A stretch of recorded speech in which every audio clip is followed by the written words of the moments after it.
बैरजिया के नरेला क्षेत्र में पिकअप और ट्रैक्टर ट्रॉली की भीषण भिड़ंत में एक ही परिवार के 5 लोगों की मौत हो गई और 15 से अधिक घायल हो गए। परिवार नर्मदा स्नान और अस्थि विसर्जन के लिए विदिशा के सिरोंज से होशंगाबाद जा रहा था। हादसे के बाद पुलिस ने रेस्क्यू कर घायलों को अस्पताल पहुंचाया और जांच शुरू कर दी है। बाराबंकी के विशेष न्यायालय ने 14 साल पुराने दुष्कर्म मामले में आरोपी विल्सन सिंह उर्फ आशु को बरी कर दिया। कोर्ट ने पाया कि मामला रुपये के लेन देन विवाद के चलते साजिश के तहत दर्ज कराया गया था। मेडिकल रिपोर्ट और गवाहों के बयानों से दुष्कर्म की पुष्टि नहीं हुई। इंदौर में साइबर ठगों ने जैन साध्वी के बैंक खाते से बिना ओटीपी और बिना मैसेज अलर्ट के 24 लाख रुपए निकाल लिए। 6 ट्रांजैक्शन में रकम उड़ाने के बाद बैंकिंग सुरक्षा और सिस्टम पर गंभीर सवाल खड़े हो गए हैं। मामले की जांच राज्य साइबर सेल कर रही है। इंदौर के तेजाजी नगर थाना क्षेत्र में देर रात एक बोलेरो गाड़ी डिवाइडर से टकरा गई। हादसे में वाहन में सवार 11 लोग घायल हुए, जिनमें से 2 की हालत गंभीर बताई जा रही है।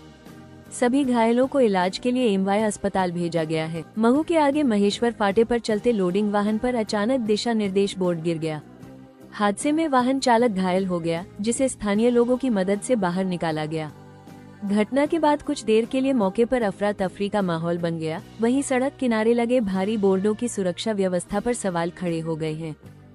महू शहर में नववर्ष का पहला सनातनी पर्व मकर संक्रांति पूरे श्रद्धा और उत्साह के साथ मनाया गया। सुबह से ही शहर में धार्मिक माहौल देखने को मिला। लोगों ने गौशालाओं में गौसेवा की, दान पुण्य किया और मंदिरों में दर्शन कर सुख समृद्धि की कामना की। महिलाओं ने पारंपरिक रूप से तिल और दान का आयोजन किया। दोपहर होते ही शहर की छतों पर पतंगबाजी शुरू हो गई और आसमान रंग बिरंगी पतंगों से भर गया। मकर संक्रांति के इस पर्व ने शहर में सकारात्मक ऊर्जा और उत्साह का माहौल बना दिया। बसपा सुप्रीमो मायावती ने अपने 70वें जन्मदिन पर ब्राह्मण समाज से अपील करते हुए कहा कि उनकी पार्टी ने उन्हें हमेशा उचित भागीदारी दी है। उन्होंने ब्राह्मणों से बीजेपी, सपा और कांग्रेस के बहकावे में न आने की अपील की और बसपा को समर्थन देने का आग्रह किया। मायावती ने दावा किया कि बसपा सरकार में सभी वर्गों की सुरक्षा और विकास को प्राथमिकता दी गई थी। महू सिमरोल रोड पर 2 बाइक सवारों के बीच भीषण सड़क हादसा हो गया। टक्कर इतनी जोरदार थी कि एक बाइक सवार कई मीटर दूर जा गिरा। हादसे में युवक के पैर में गंभीर फ्रैक्चर हो गया।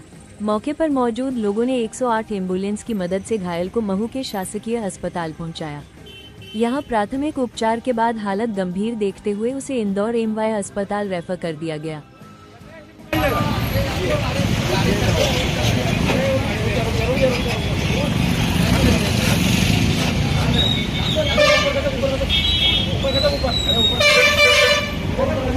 वाराणसी के मणिकर्णिका घाट के पुनर्विकास कार्यों को लेकर बड़ा विवाद खड़ा हो गया है। कांग्रेस अध्यक्ष मल्लिकार्जुन खड़गे ने अहिल्याबाई होलकर की मूर्ति को नुकसान पहुंचाने के आरोप लगाते हुए प्रधानमंत्री से 2 अहम सवाल पूछे हैं। प्रशासन ने आरोपों को गलत बताते हुए कहा कि सभी मूर्तियों को सुरक्षित रखकर पुनः स्थापित किया जाएगा। साइबर ठगों ने धोखाधड़ी का नया तरीका अपनाया है, जिसमें वे कॉल पर आपकी आवाज रिकॉर्ड कर वॉइस क्लोनिंग से बैंक ट्रांजैक्शन कर सकते हैं। कुछ सेकंड की रिकॉर्डिंग से आपकी आवाज की नकल बनाकर वॉइस वेरिफिकेशन सिस्टम को धोखा दिया जा रहा है। विशेषज्ञों ने अनजान कॉल पर तुरंत हाँ कहने से बचने की सलाह दी है।